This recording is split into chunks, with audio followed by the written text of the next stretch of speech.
Bonjour à toutes et à tous, j'espère que vous allez bien. Je vous retrouve depuis les toits de Sao Paulo où le soleil est trompeur, il fait un froid de canard en réalité.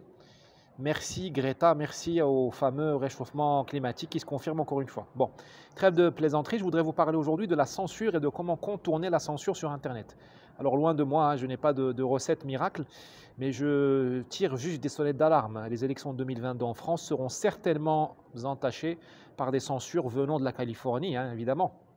Le camp du bien, avec ses chevaux de Troie, avec ses paladins, ses sbires, dans les agences de fact-checking qui vont très certainement censurer certains candidats et pas d'autres et couper la langue à la parole de droite.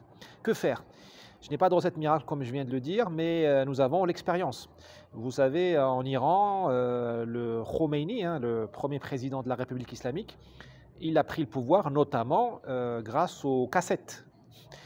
Alors que le Shah et la SAVAK, la police secrète, censuraient tout, le pays était en coupe réglée, les cassettes de Khomeini ont traversé les frontières. Donc l'analogique. Souvenons-nous qu'il y a un monde analogique. Le numérique n'est peut-être pas notre liberté. Si on veut contourner la censure, il faut aller en analogique qui est beaucoup plus difficile à censurer. Le monde arabe a été infecté par les frères musulmans grâce ou à cause des cassettes. Un certain cheikh d'Égypte, un certain cheikh Kishk. Kishk, c'est des années 70. Là aussi, il était censuré, souvent en prison, mais les cassettes ont traversé l'Égypte, Maroc, Tunisie, Algérie. Voilà, donc le monde analogique. Dans le monde analogique, nous avons aussi des radios. Il y a les radios périphériques, RTL, Europe 1, situées hors de France. Pour éviter la censure. Ça, c'est une longue histoire, trop longue à raconter ici.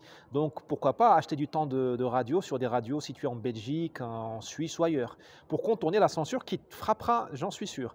Il y a aussi le podcast. Le podcast, c'est peut-être la cassette d'aujourd'hui en mode numérique.